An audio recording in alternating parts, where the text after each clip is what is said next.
I just want to let you know I'm going to record the session. Some people have asked for a copy of it due to the fact that they couldn't make it at lunchtime. If any of you do want a copy of the session as well, I'm very happy to send it to you.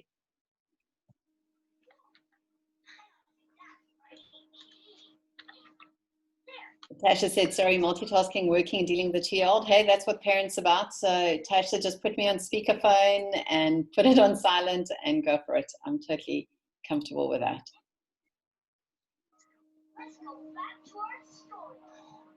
So I think what I'm going to do, I'm just going to make sure everyone is muted. Then if you want to give a response, then please feel free to do so. You know, unmute yourself or make a comment in the chat box.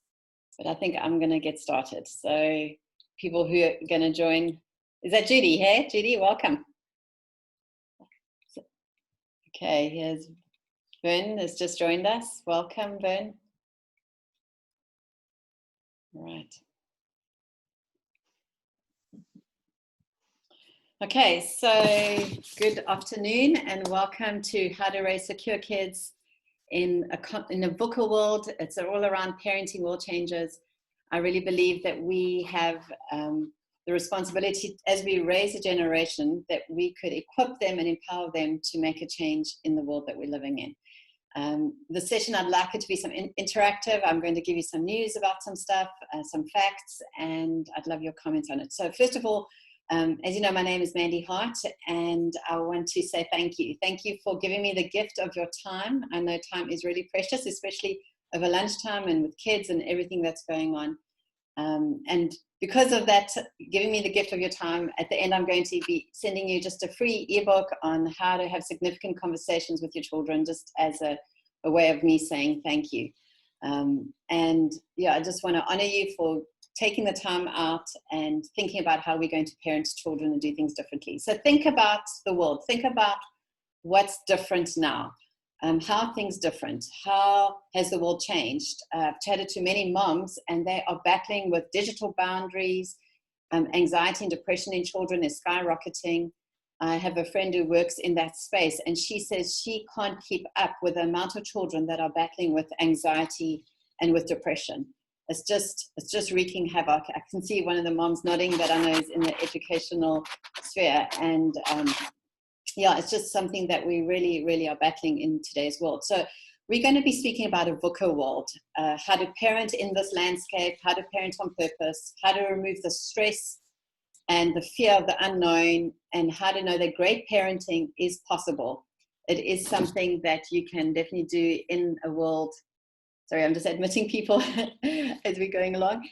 So parenting in a VUCA world is possible. So I want to just ask you, how do you think parenting has changed over the past years? 20 years ago, the internet wasn't around. 5 months ago, things were very, very different. I don't know which generation all of you are from, but I am a digital pioneer. I'm a Generation Xer, and my generation pioneered kind of the internet thing, but my children and all your children's children are digital natives. So the landscape is totally, totally different. I empower parents to raise and release world changes. I've been involved in family ministry for over 20 years. So just giving you a bit of background about who I am. I've worked in multiple countries ranging from West Africa, Ghana, through to East Africa, to the Middle East, Madagascar, urban environments, Scotland, and South Africa, in multiple countries. I've written actually 4 books, 3 parenting and 1 called Courage in the Fire, Overcoming Fear. I also create and run parenting courses and coach and am a qualified counselor. So I have worked with families for a long time. But most of all, I think the thing that qualifies me maybe to share a little bit on this is that I'm a mom. I'm a mom of 2 teenagers, and I am an imperfect mother. I don't get it right. I make lots of mistakes. But what I realized when I was when my children were younger, I decided to go on an intentional parenting journey. So I did courses, I was coached, and I learned from those around me. They say that we need to learn from our mistakes, but they don't have to be all our mistakes. So yeah, so learn from me, learn from those around you. And this is where a VUCA world comes into play. So a VUCA world stands for a volatile, uncertain, complex, and ambiguous world. I'm going to explore that at depth and give you some tips on how to parent in that space. It was first used in 1987, and it describes a world that is in constant change. Think about it now. The world we're in is in constant change. Things are not the same as what they were a while back. And they are just written out so you can actually see what is a VUCA world. In 1 Chronicles 12, it says the sons of Issachar discerned the times and they knew what to do because they understood what was happening. And as parents, I think we have to be the same. We have to discern the times. We have to read and see what's going on in the world. And we have to understand how to parent in this landscape. So a volatile stands for the speed of change. The more volatile things are, the faster things change. Think about how parenting is very different now. With the LGBTQ plus movement, I don't know about you, but I read on the news the other day of a man giving birth to his second child. And there were pictures, full-on pictures of the man in a birthing bath. And it's just volatile. You know, on a macro and a micro level, things are changing. The way we view families is changing. It's unpredictable. The U stands for uncertainty, and that's how confidently we can predict the future. The more uncertain things are, the harder it is to predict the future. Now, I'm going to keep coming back to family because this is about parenting, but think about the educational environment, how uncertain things are, how you cannot predict the future. We didn't know in December what we would be doing right now. I mean, I know for one, as a mom of a matriculant, I expected my daughter to be finishing matric by mid-November. She'd be planning her December holiday, and we're A4 away for what she wants to do. Everything's changed. I see some moms nodding and agreeing with me. So everything has changed. It's really, really not the same world. It's uncertain. I have to keep helping her bounce back. And one of the things in an uncertain environment is we have to cultivate resilience in our lives and in the children that we're with. The C stands for complex world. In my book, Parenting World Changers, I have an appendix where I speak about parenting through the complexity science. And a complexity is really something where there's so many factors involved that you have to take into account. They have a ripple effect, and you can't go back to the way things were before. So for example, a chocolate cake and an airplane, one is complex and one is complicated. When you make a chocolate cake, you put the eggs in, the cocoa, the flour, everything. But you bake it in the oven and you take it out. You can't go back to having those separate ingredients. So it's complex. Each ingredient affects the other one, which then produces a different product. So we love it. I don't know about you, I love chocolate cake. But if you take an airplane, I can take an airplane apart. Actually, I can't, but if someone knew how to, they could. But they could put it back together. It's complicated. It's not complex.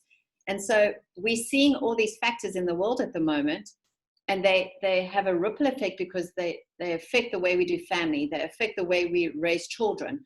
And then we get to ambiguity. There's a lack of clarity on how to interpret things. So nothing is clear anymore.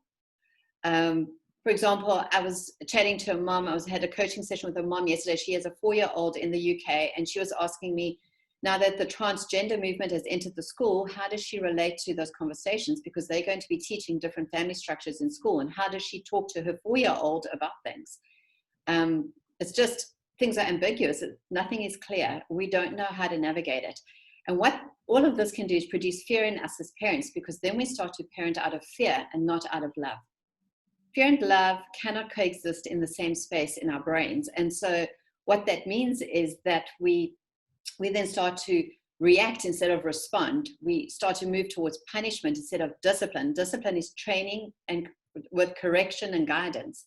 We start to become more and more inconsistent instead of parenting intentionally with consistency. And I've polled a number of moms, and they said to me, consistency is one of their biggest challenges in parenting, trying to stick with it and stay the course. So it's really hard to parent when the threats out there are very real. It's hard to parent when, there's things that we're worried about and produces those fears in us. So how do we adapt our parenting? And I think that's why all of you are on this call, you're wanting to know, how do I handle life in a volatile, uncertain, complex world? How do I adapt? So one way is that, and I think you can write this down, is to practice intentional parenting. You might hear me speak about that quite often during these 30 minutes, but how to practice intentional parenting. It's parenting on purpose, becoming a study of your children, knowing what's going on and understanding the times. You consider all the factors, and then you start to apply wisdom. So, considering the staggering increase in depression and anxiety in children, the mental health crisis that, as I was reading news, it's affecting all of us all over the world. How do I adapt now with this environment? I think for us, first of all, as parents, it comes down to us. How do we take care of ourselves? How we, because we reproduce ourselves and our kids. So how do we do that? I want to give you 5 tips, and please feel free to write these down. Is first of all, breathe. So some of you who know me, I speak, and some of you might know this technique really well. You just breathe in and you breathe out as you go down. So I just call it the Take 5 technique. Breathe in and breathe out as you go down your second digit. Breathe in and breathe out. And so what this does is, as you teach it to your kids and yourself, it just calms your blood pressure down.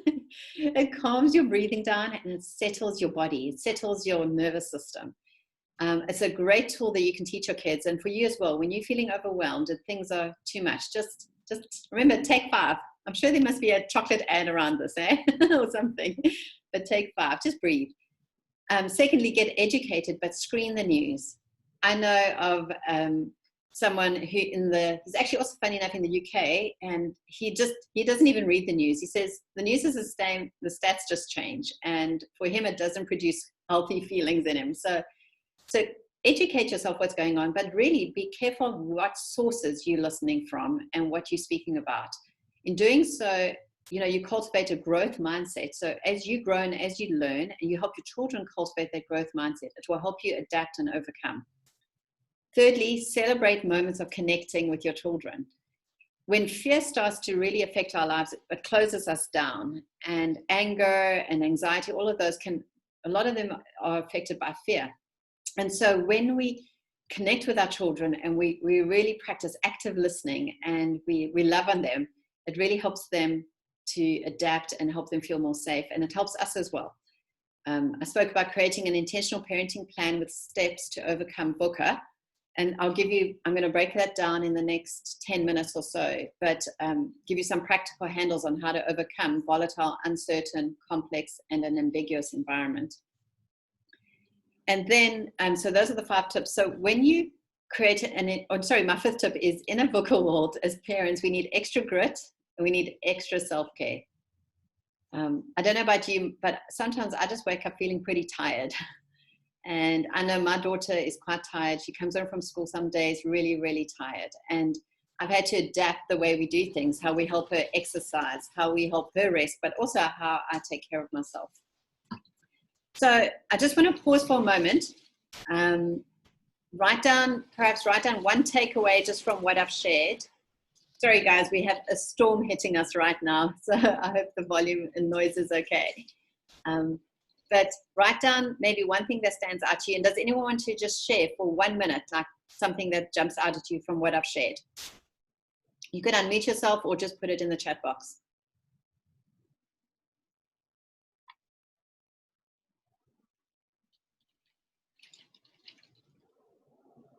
I love the high 5. Oh, that's good. They're breathing. Yeah, it's interesting. That's cool. I found that really good. And active listening. Yeah, that's good. Yeah, active listening is great. Tasha also said the Take 5. I think that is a really helpful tool. I had to remind myself a few times where I've put up my hand like this and went, take 5, and help myself with that. So that's great. Thank you. Funny. Okay, so how to overcome VUCA, because I think that's partly why some of you are here as well, is in a volatile world, how you not counterfeit, but overcome VUCA and you counter it is with vision. In my parenting class last week, I spoke to the moms about how to create a family vision. So because things are volatile and they're changing, everything becomes unclear. So when you start parenting with the end in mind, so I know some of you moms that are on it have got very young kids, some have got teens. When you parent with the end in mind, you have to parent with a vision. So you have to think, oh, I'm raising someone else's husband or wife, someone else's mother, someone else's father. What kind of adult do I want to raise one day? And what is the vision we can set for our family? And you could even create with your kids, like, we are da da da da, and you create some vision statements for your family. Because in a volatile environment, when we don't have vision and we don't live out of our values, it really makes things more uncertain. And I'm a great fan of actually identifying your values, knowing what they are, and then actually discussing them in your family and activating it. Secondly, how you can overcome VUCA is, in an uncertain world, you need to grow your understanding. So understanding the world your children are growing up in. We can't pretend things are how they were. And many parents are not aware of TikTok and safe, devices, how to put screening things on their devices so the kids can't access any, websites. That many parents are not diligent, and I think we have to be, but we have to be understanding. And so as we love our children deeply and we know their world, we can put certain boundaries in place. And with those boundaries, again, comes safety, because we all thrive when we have boundaries.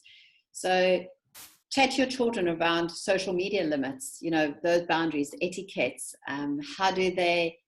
what do they struggle with in their peer group, in their environment, all these things. One child that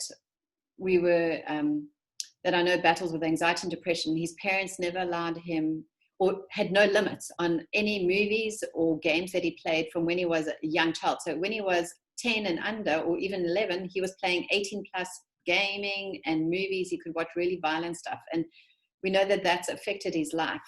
And so I think we do need to put these boundaries in place. I just see a message here from Philippa. In my practice, I'm seeing very anxious and overwhelmed parents who are parenting reactively and becoming exhausted. They really do need a new strategy. And I agree with you, Philippa.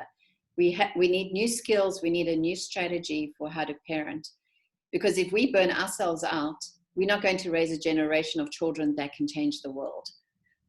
We have to think, how do we raise our sons and daughters that as they grow up, they can create new businesses, they can have medical breakthroughs through what they're doing, they can change the environment, the economy, all these things. So yeah, thanks, Philippa. I really agree with you. We need new skills. And I think some of those new skills is actually just coming back to basics, saying, what's my vision? What's our values? How can I create understanding and empathy for my children? But how do I also care for myself? Because caring for myself is caring for my children too. Thirdly, in a complex environment, we can't go back to the way things were. And I don't think we initially want to. We don't want to go back to where South Africa or the nations of the world, the way it was 50 years ago, or even 100 years ago. So how do you develop new strategies around the ages and stages that they're at? How do you discipline with wisdom and empathy and connection? Do you have an action plan? Even now, think about the way you parent. Are you parenting on purpose with an action plan? Do you write things down? I remember when my kids were in preteen stage, you kind of in a teacher trainer role, I would literally at the back of my journal have notes, teach Matt and Emily how to, and I remember one time I wrote, teach them how to be a friend, teach them how a formal table was set, teach them what to post on social media. I would literally sit them down and, hey guys, do your parents, the public, the president, does God, does your pastor approve of all these things that you're posting? And then I taught them that whatever they post is always there. It's not can't disappear if you just delete the app. And so it really, really is something that we do need to train our kids. And as we develop an action plan, we adapt things. We adapt out the way we parent. We adapt the different stages our children go through. As we head into teens, we become a coach, and then we move to a mentoring role. But we have to change. We have to adapt. And so when we understand things are volatile out there, they're uncertain, they're complex, and they're ambiguous, we then learn to adapt. So I'm just going back. So in a volatile, we create vision and values. In an uncertain environment, we develop understanding. In a complex environment, we raise our children with clarity. And for one family, clarity on how to raise their children might look different from another family. Because sometimes different isn't bad, it's just different. And so the values that I have, for example, if I have education as a value, I will express it differently to someone else who might not have education as a high value. If I have fun as a value, I will express it differently, my life, to someone who doesn't have fun. So different is just different. But when we have clarity as to what is our family unit like, how are we going to function, what is my worldview, what are the choices that I make, then that helps us parent with clarity. A stands for ambiguity. So when everything is open to interpretation, we need to learn to become adaptable. So we adapt our approach to learning. Again, I mentioned earlier, how do we adapt when our children come home and say, you know, the teachers are teaching them about transgender things at school? How do we have those conversations?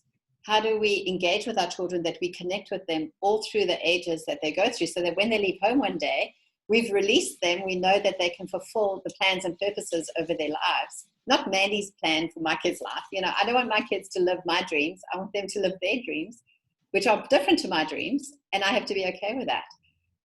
So when things are ambiguous and uncertain and open to more interpretation, I have to learn then to adapt how I parent and as my children grow. So I've shared some 4 things and 5 ways to adapt, and 4 things around ambiguity, complexity, uncertainty, and a volatile environment. Maybe now just write down one takeaway. What's the one thing that you can implement in your family even now? Or could you share something with someone? Because I actually even read today, you know, when we have all this knowledge without application, it doesn't make a difference in our lives. You know, we can have all this knowledge, go to all these parenting courses, webinars, but unless we apply it and we practice active learning, things don't, you know, our lives don't change. So does anyone want to share just one point that stood out to them, or something that you think you could apply in your family now based on those points? Welcome back, Philippa. Sorry. No problem at all. Family vision, thank you. Is it Elena? I'm not sure how to say your name. Yeah, okay. Thank you. Family vision. Anyone else want to share? I like the point that you made where you teach the children something. Like, you know, sometimes we're so busy with our own lives, and you know, you don't really take the time to actually sit and say, okay, this is how you formally lay a table. You normally do it in a rush or in a stress moment. So I found that quite valuable. Yeah. Thanks, Lorraine. I remember once teaching them how to hear my voice, and then eventually also how to hear God's voice.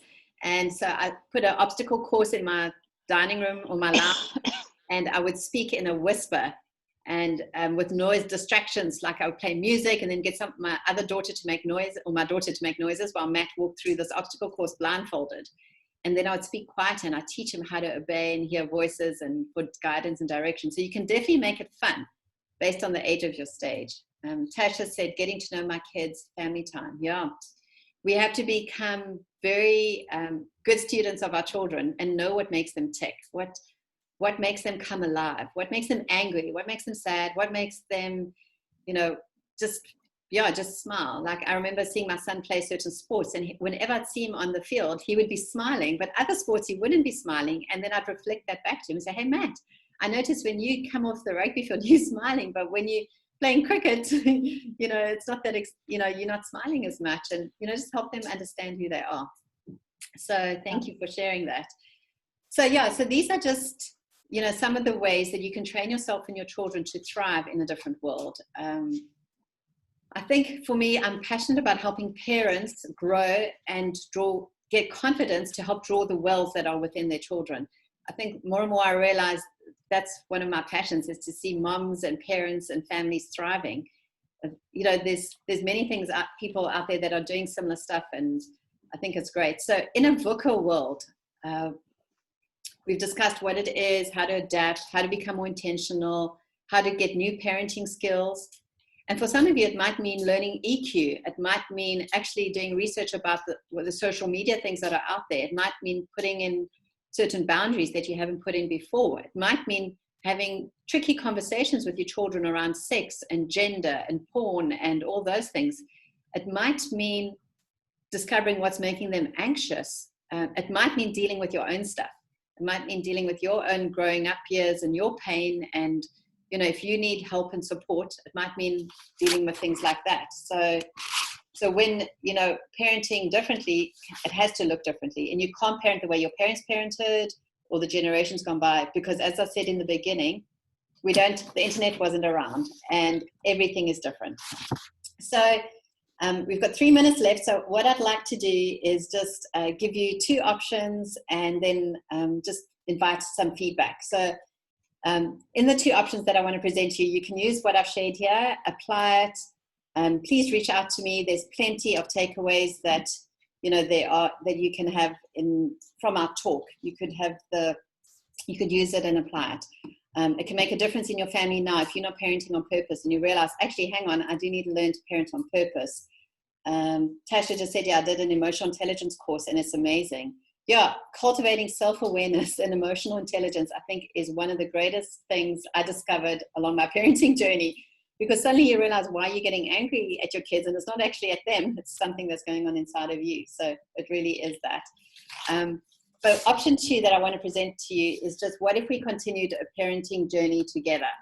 What if you became part of a community of parents and to help raise and release world changes? So if you're interested in working with me, I've put the link in our chat box.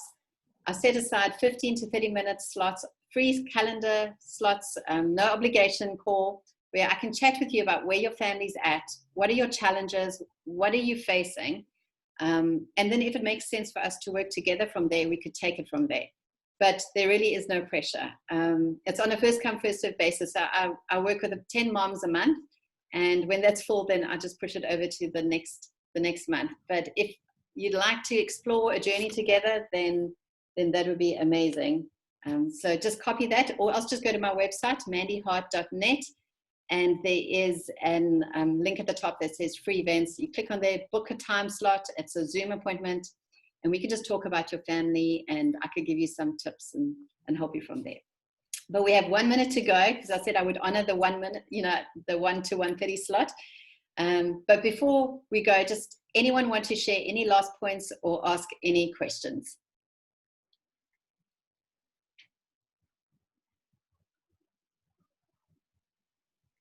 Okay, you guys Mandy, hi, it's Hayley. Yeah, go for it. Can you hear me? Yes. Okay, so I don't know if there's enough time for this, but perhaps as a follow-up we can look at that. I just want to know, I admire that you were very intentional and you had a vision for your children. What happens when you have family or friends that are not as committed to their covenant with Christ as you are, and perhaps don't share your similar values in terms of Christianity? How do you approach those friendships and family members, especially as they influence your children? Yeah, Hayley, that's a very good question. It actually deserves a longer answer. I agree with you than what we have time for. So please, can you actually book an appointment with me, and then I'd love to talk it through with you. But I think in any family, irrespective, you'll have friends who have different values to you. And I think, I know, for example, one family, when my kids were really young, would tell their children that every meat was chicken. Lamb was chicken, beef was chicken, fish was chicken, everything was chicken. And she would bribe her kids for everything they had to go to. A dentist appointment, her kids would get 300-400 rand gift. They had to go to school, they'd get gifts. And it was teaching them, just very different things that we didn't agree with as a family. And I would have multiple conversations with my 3- and 4-year-old why they couldn't understand why beef was chicken, lamb was chicken, and why they can't get the latest Lego box after a dentist appointment, or after going to school for the week. And so we had to explain to them how our family does things and their family does things differently. But this is what our family is like and how much we love them and adore them. And so I think for you to figure out what your family values are like, what your family culture is like, and then be intentional in communicating that to your children. Still loving other families around you, but also there came a point where we actually decided not to let our kids go play at that house, because every time they would come back, my kids would have wanted a specific toy. They would go to that house and they would get that toy. And then I'd have to do damage control. Yes. So eventually we just said they can come visit us at our house on our terms. And that friendship actually naturally petered out because I was really doing a lot of damage control. But yeah, please schedule the time with me and I can answer it further. But thank you everyone for your time. Thank you, Mandy. And pleasure. And please keep an eye on your inbox. I'm just sending you that free ebook. And again, schedule that call, no obligation. I'd love to chat with you and connect with you. And I'd love your feedback. Also just reply, let me know how it went for you, what you learned, what you enjoyed, what you didn't enjoy. I welcome your feedback. So thank you and have a great afternoon, everyone. Thanks, Mans. Okay. Bye, everyone. Thanks, everybody. Bye. Thank you so much. Bye. Thanks, Philippa. Interesting. Thank you. Now we have to go out and do it, hey? Yeah, go out and do it. We'll go practice it. It's an exciting world. We release world changers in this kind of environment. We release children who can really, really change the world. I believe that. Yeah. Yeah. So I'll stay on for an extra minute or two. If anyone wants to ask any questions, the meeting's officially over. So if anyone has any questions, please feel free.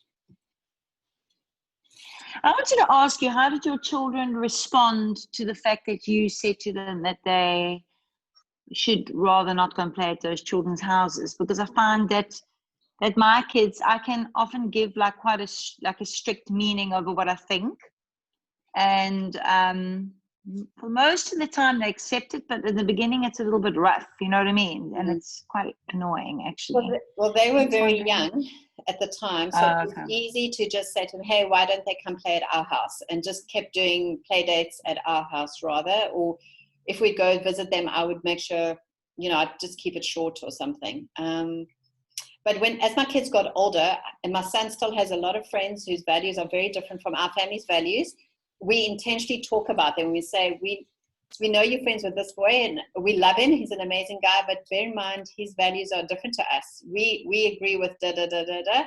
And he's like, yeah, Mom, we know. I know that. And I'm like, yeah, you can love him and be friends with him, but we want you to make sure you get the right influences. So we were very intentional. We still are with a 19 and 18-year-old. I'm still very intentional in my conversations, very open. I chat to my kids about all sorts. And I think if we don't speak to our kids about those things, someone else will. And I don't know what info they're going to get then. Absolutely. Yeah. Thanks, Lorraine. Yeah. Okay, anyone, any last questions? Otherwise, I'm going to close off. Francis, Tasha, Judy, Mary